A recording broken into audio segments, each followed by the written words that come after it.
ఇప్పుడు ఎన్నికల సమయంలో మీరు అనేక హామీలు ఇచ్చారు. అవన్నీ హామీలన్నీ అమలవుతున్నాయా? అమలవుతాయా?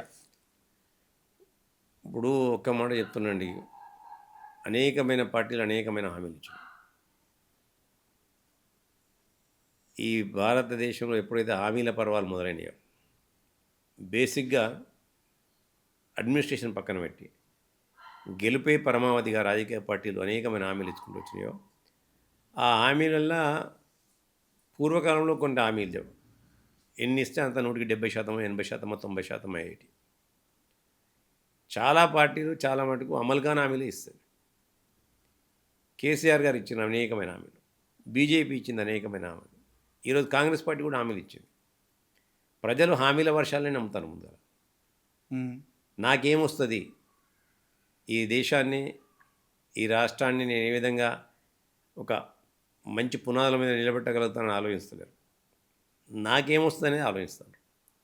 కాబట్టి ఏదైతే హామీలు తెలంగాణ ప్రజల దృష్టిలో పెట్టుకొని కాంగ్రెస్ పార్టీ 6 గ్యారెంటీలు ఇచ్చిందో, ఆ 6 గ్యారెంటీలలో ఇంతవరకు కూడా ఏ ప్రభుత్వం చేయలేదు.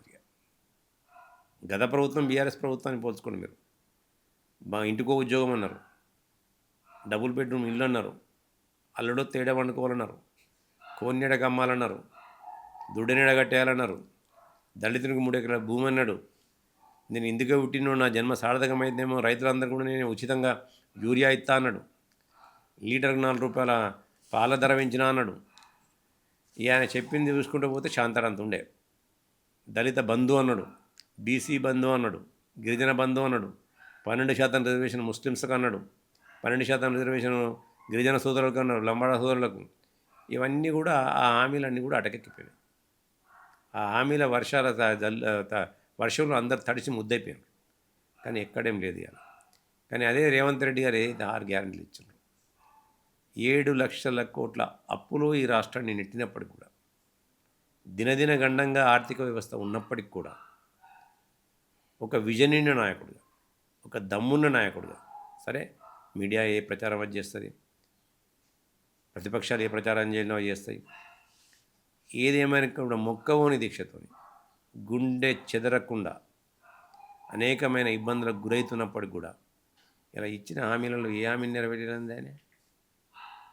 మహిళలకు ఉచిత బస్సు ప్రయాణం నెరవేర్చిందా, నెరవేర్చలేదా? 200 యూనిట్ల కరెంటు ఫ్రీ అని ఇచ్చిండా ఇయ్యలేదా? 500 రూపాయలకే గ్యాస్ సిలిండర్ అని ఇచ్చిండా ఇయ్యలేదా?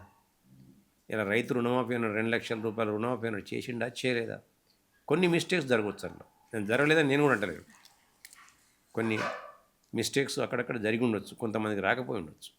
అది రేవంత్ రెడ్డి గారు ఇవ్వకమన్నట్టు కాదు కదా. అది అక్కడ జరిగిన తప్పిదాలు ఎవరు రాకుంటుండే. బ్యాంకు ఖాతాలలో, ఆధార్ కార్డు తప్పులో, ఇటువంటి వాళ్ళలో ఉండి రుణం నీ పేరు మీద తీసుకొని మళ్ళీ మా ల్యాండ్ ఇంకోళ్ళ పేరు మీద ట్రాన్స్ఫర్ అవుతాను.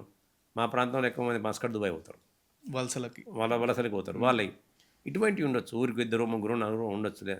దాన్ని భూతద్దంలో పెట్టి చూస్తా అని చెప్తే, నువ్వు రుణమాఫీ చేస్తా అని చెప్పినావు 2 సార్లు, ఏ విడతలన్నా చేసినావా? ఎప్పుడు కూడా సగమే కదా. నువ్వు ఇత్తన్న రైతు బంధు కూడా మేమే కట్టినాం కదా. రైతు రుణమాఫీ చేసిండు. ఇలా రైతు భరోసా కార్యక్రమం వచ్చిండు. ఇలా రైతు భరోసా సిరికా కాబట్టి ఇలా 3 ఎకరాల వరకు ఇవాళ పడిపోయింది, 3 ఎకరాల వరకు ఇవాళ పడిపోయింది. అంటే ఏది చూసినా వేల కోట్ల రూపాయలు కదా.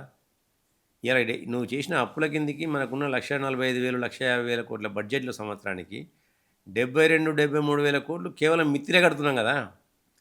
అందులో పోయిన తర్వాత 45,000, 50,000 కోట్ల రూపాయలు జీతభత్యాలకే పోతాయి కదా. మిగిలిన 15-20,000తోనే అభివృద్ధి చేయాలి, సంక్షేమం చేయాలి, ఇవన్నీ జరగాలి. అంటే ఇవన్నీ చేసుకుంటూ పోతున్నాం. ఒక్క రైతు రుణమాఫీకే మీకు తెలిసింది కదా 26,000 కోట్లు చేసినది.